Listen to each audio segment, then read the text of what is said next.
My name is Angela Funovits, and I'm a professional mentalist. I grew up as a small town girl. I had this huge interest in magic. My other dream was to become a doctor, and I was able to become both. The nurses that I work with joke that the Angela that's on stage is just my evil twin. I get to do things that are daring, that are dangerous, and I get to lie on purpose and get away with it. Medicine can have some similarities with magic. Patients come in and they are very much afraid of the unknown. One of the most powerful things that I can do is to build and establish a certain trust with a patient. It's the same thing that I have to do on stage. People have to trust you before they're gonna let you fool them. This med school graduate specializes in dermatology, but can she get underneath Penn and Teller's skin with this next trick? Please welcome Angela Funovits.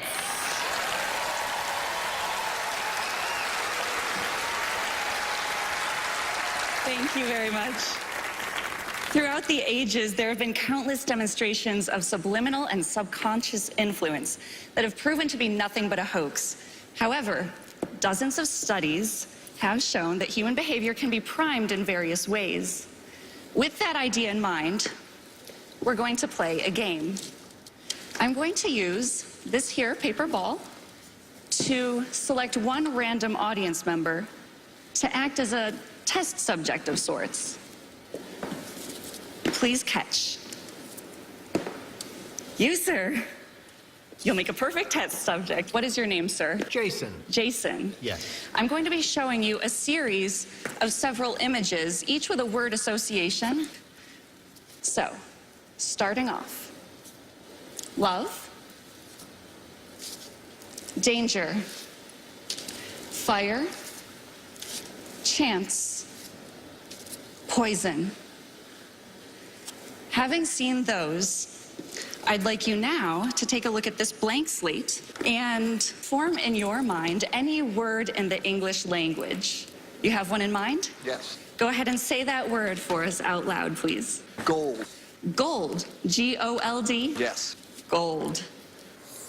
And, sir, before we go any further, I must say, some people might wonder, is it possible for me to have influenced his decision and to say that I somehow made you choose the word gold with anything I've just done is completely ridiculous. But you haven't seen what's inside that box.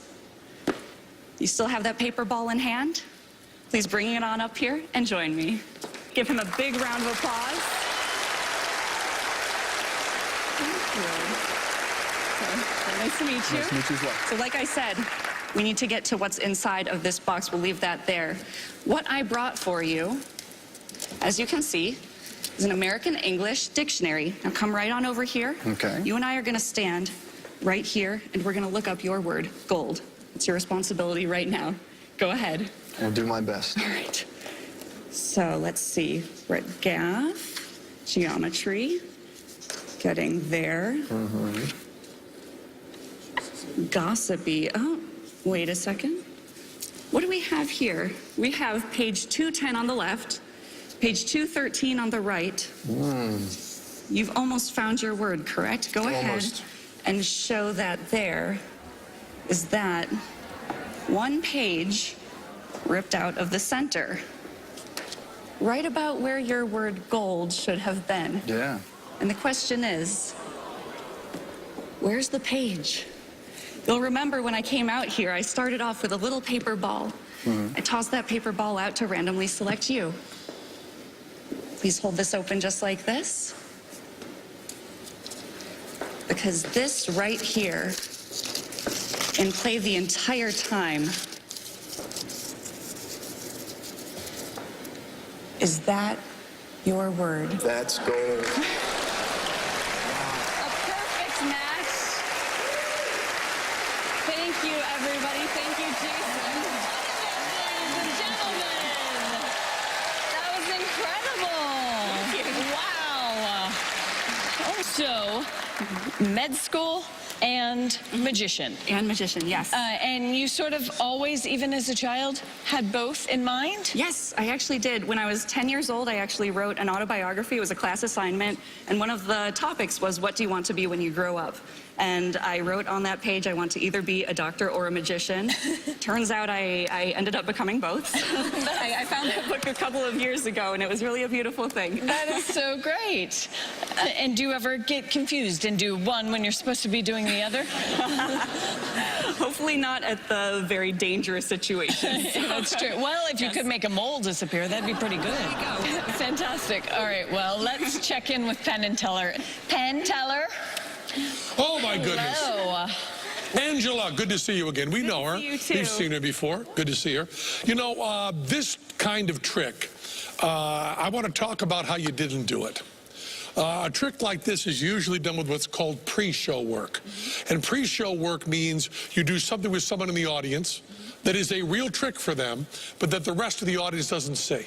And then you call on that person and have them, are you thinking of a word? And what you mean is you're thinking of the word that we had you pick before. None of the rest of the audience knows that. That's called pre-show work. And it's one of the absolute rules we have on Fool Us, that you're not allowed to do pre-show work. So you've done a trick that would be amazing with pre-show work and is much more amazing without pre-show work, which you did not do.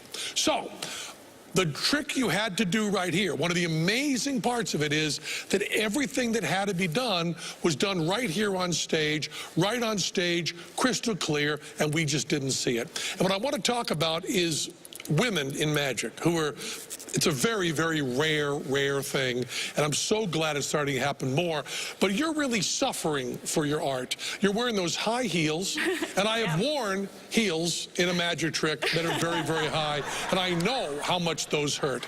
And you're willing to suffer for your art, and I appreciate that. And there's also someone else who you work closely with who's also willing to suffer for his or her art. Is that correct? That is absolutely correct. You know what I'm talking about? I know exactly what you're talking about. You know what I'm talking about. I don't know what you're talking about. What are you talking about? We're talking about her great trick. Okay, so wait, so you know what he's... Oh, I should have gone to med school. All right. So you're confident they know how you did the trick? Absolutely. And that I won't be able to sleep tonight. Absolutely. All right. Ladies and gentlemen, Angela